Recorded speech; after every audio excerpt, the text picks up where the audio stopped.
Leonidas Sisa arremete contra el presidente Daniel Noboa y también está decepcionado porque dice que aún hay gente que cree en que un gobierno de derecha como el de Noboa puede sacar de la crisis al Ecuador cuando ya ha tenido más de un año. Este fue el mensaje de Leonidas Sisa. El tema es que el gobierno, en lugar de resolver, está aprovechando el miedo de la gente para instalar sus proyectos nocivos para los ecuatorianos.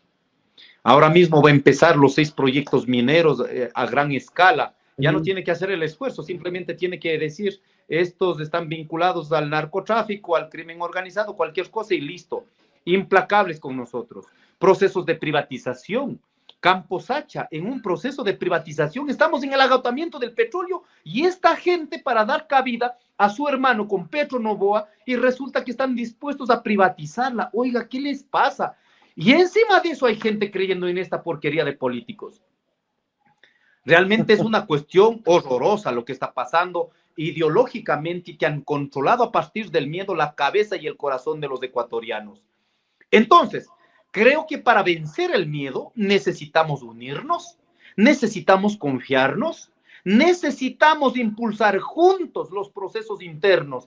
Dígame, si el gobierno no planifica para limpiar la infiltración que hay del narcotráfico, del crimen organizado en las instituciones públicas, en las instituciones militares y policiales, entonces hay que hacer un esfuerzo para nosotros desde la ciudadanía impulsar aquello. Pero necesitamos hacer algo, quedar con miedo, aislados. 75% de los ecuatorianos salimos pidiendo a Dios, rezando de la casa. No sabemos si regresamos o no regresamos. Mientras esto sucede, más pobreza. Y la pobreza es el colchón fundamental donde recrea para el crimen organizado, reclutan a nuestros jóvenes empobrecidos. Entonces, si quieres luchar contra el crimen organizado, el narcotráfico, es lucha contra la pobreza. No es solo poniendo fusiles en las calles o más militares en las calles. Si esto no entienden, estamos jodidos como sociedad.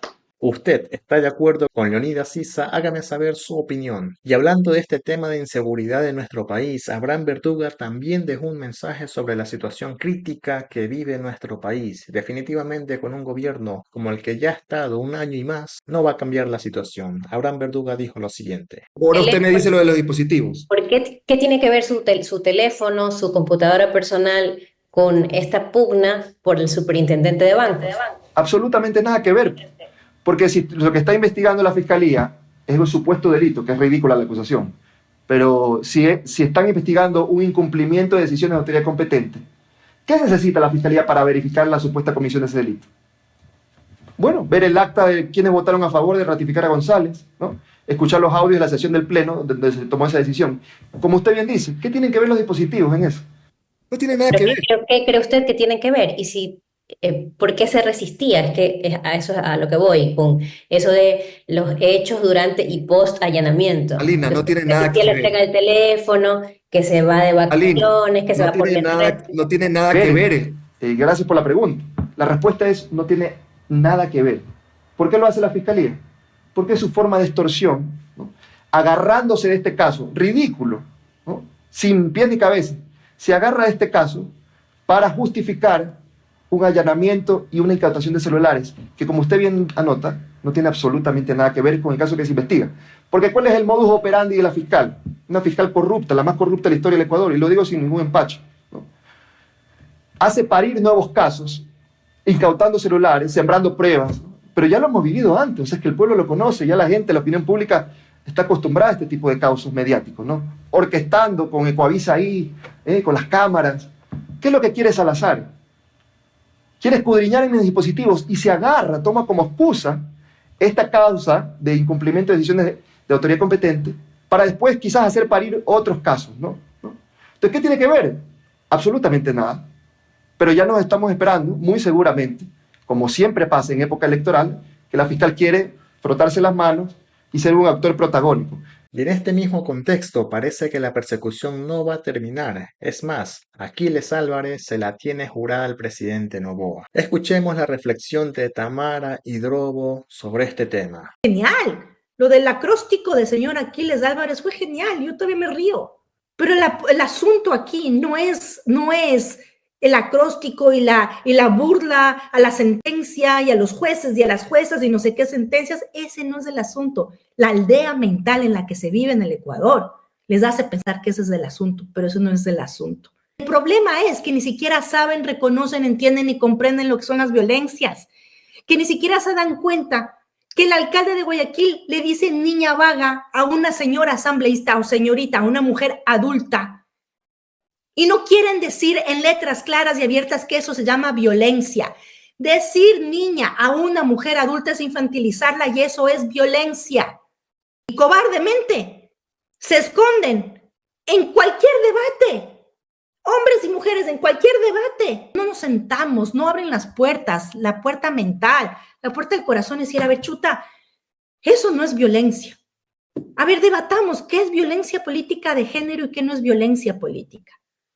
¿Y qué es la violencia política y qué es la violencia política de género?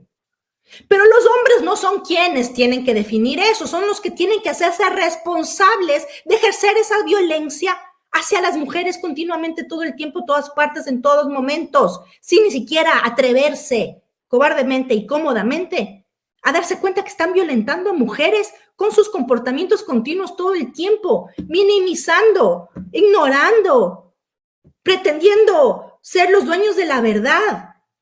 Vamos, atrévanse, incomódense. Igual las mujeres. A veces nos da miedo, o les da miedo, porque a mí ya no, incomodar a los hombres, a los panas, a los amigos, a los papás, a los hermanos, a los primos, a los vecinos. Tenemos que levantarnos y decir, oigan, papiticos, basta, ¿no? Ya no más. Es violencia. Y reconocer y definir cuándo es una violencia. Porque está tan normalizado que se pereniza y no se ve. Ningún hombre tiene el derecho de infantilizar a una mujer que es adulta. Jamás. Eso es un desprecio, eso es un acto condescendiente, ergo, eso es violencia.